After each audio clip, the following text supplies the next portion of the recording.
Hello everyone, स्वागत है आपका मेरे चैनल पर।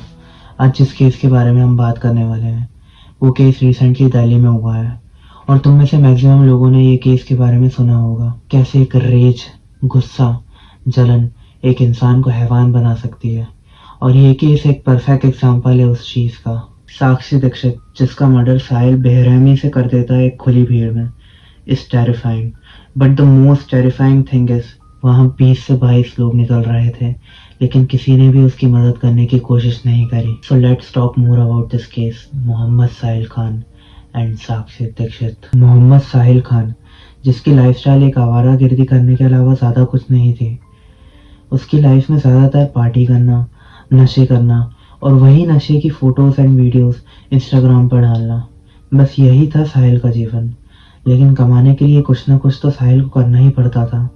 साहिल बाय प्रोफेशन एक मैकेनिक था। वो ज़्यादातर एसी और फ्रिज सुधारता था। साहिल शाहबाद डेयरी के पास उसके माँ बाप और 2 बहनों के साथ किराए के मकान में रहता था। साहिल जब एसी और फ्रिज लोगों के घर सुधारने जाता था तो अक्सर साहिल साक्षी के घर से गुजरता था। साक्षी और साहिल एक दूसरे को देखते रहते थे। रिपोर्ट्स के अकॉर्डिंग ये पता चलता है कि साक्षी और साहिल ने फेसबुक पर बात स्टार्ट करी थी और फेसबुक पर बात स्टार्ट करने के बाद उन लोगों ने नंबर एक्सचेंज कर लिए थे। धीरे धीरे बात करते करते साहिल और साक्षी को एक दूसरे से प्यार हो जाता है और वो दोनों रिलेशनशिप में आ जाते हैं। उनका रिलेशनशिप बहुत अच्छा जा रहा था और 2 साल के रिलेशनशिप में आने के बाद साहिल को ये पता चलता है कि साक्षी का एक्स बॉयफ्रेंड, जो कि प्रवीण, साक्षी से अभी भी बात कर रहा है। साहिल साक्षी को कन्फ्रंट करता है और बोलता है कि तुम उससे बात बंद कर दो, नहीं तो अच्छा नहीं होगा। साक्षी साहिल से बोलती है कि जैसा तुम सोच रहे हो वैसा बिल्कुल भी नहीं है, मैं और प्रवीण सिर्फ दोस्त हैं और कुछ भी नहीं। लेकिन साहिल को साक्षी का प्रवीण से बात करना बिल्कुल भी पसंद नहीं था और साहिल की हमेशा साक्षी से इस बात पर लड़ाई होती थी। अब साहिल और साक्षी की लड़ाई ज़्यादा होने लगी थी। अब साहिल साक्षी से बोलता है, अगर तुम प्रवीण से बात बंद नहीं करोगी या तो मैं प्रवीण को मार दूंगा या मैं तुम्हें मार दूंगा। साक्षी को अब ज़्यादा डर लगने लगा था और उसे लगने लगा था कि सही में साहिल कुछ ना कुछ कर देगा। साक्षी को ऐसा लगता था वो उसको मार देगा। साक्षी अब ये बात भावना और नीतू को बताती है, लेकिन साक्षी को ये नहीं पता था कि साहिल अपना मन बना चुका है और साहिल के मन में एक बदले की आग भरी हुई है। साक्षी को मालूम था कि साहिल उसका पीछा ऐसे नहीं छोड़ेगा।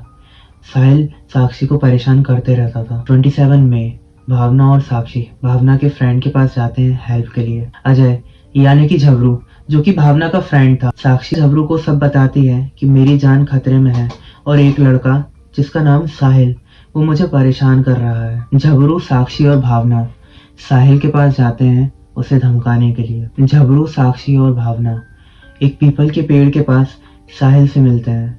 झबरू साहिल से बोलता है, तुम इस लड़की को परेशान करना बंद कर दो, और वो साहिल को धमकाता है और बोलता है, अगर तुमने इस लड़की को फिर से परेशान किया तो तुम्हारे लिए अब अच्छा नहीं होगा।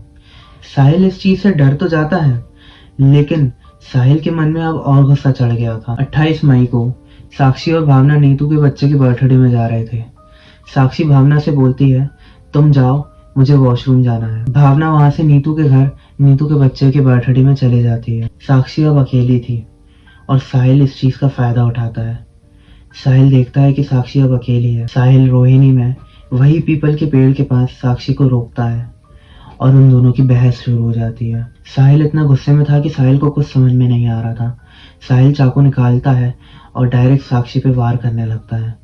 साहिल चाकू से 20 बार साक्षी पर वार करता है और वहां आते जाते लोग सिर्फ देख रहे थे। साक्षी की कोई मदद करने भी नहीं आया।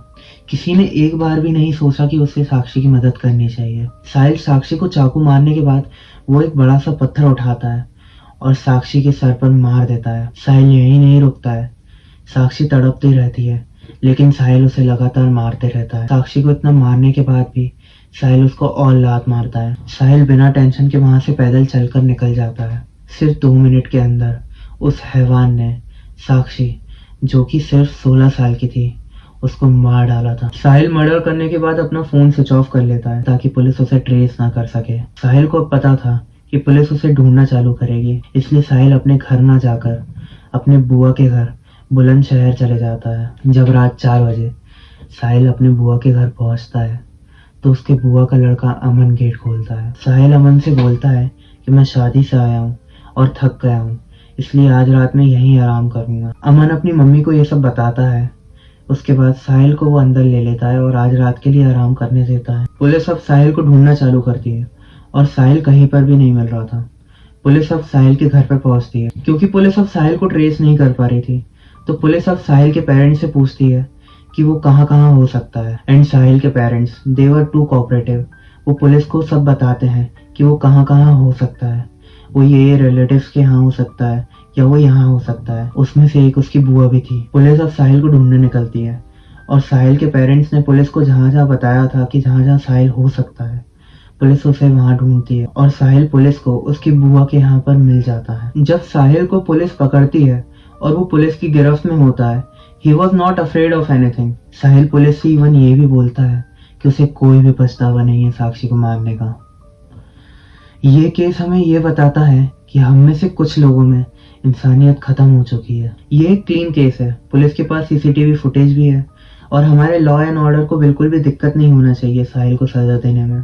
आई थिंक हमारे लॉ को एक स्ट्रिक्ट एक्शन लेना चाहिए ताकि आगे से ऐसे केसेस ना हो। इंटरव्यू में साहिल की बुआ यही बोलती है कि साहिल को कड़ी से कड़ी सजा मिलनी चाहिए। इवन शी ऑल्सो सेड कि जो साहिल ने किया है वो गलत है और उसके लिए उसे फांसी की सजा ही मिलनी चाहिए। I don't know if this thing leads to anything.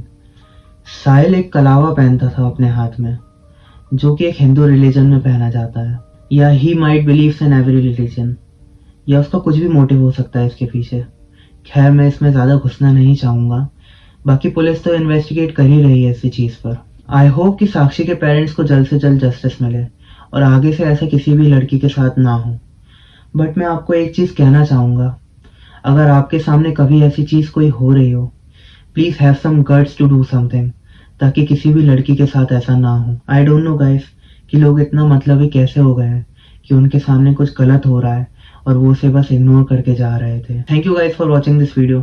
अगर आपको इस वीडियो से थोड़ी सी भी इंफॉर्मेशन मिली है तो please leave a like and comment and subscribe to my channel. Signing out, शिवाय।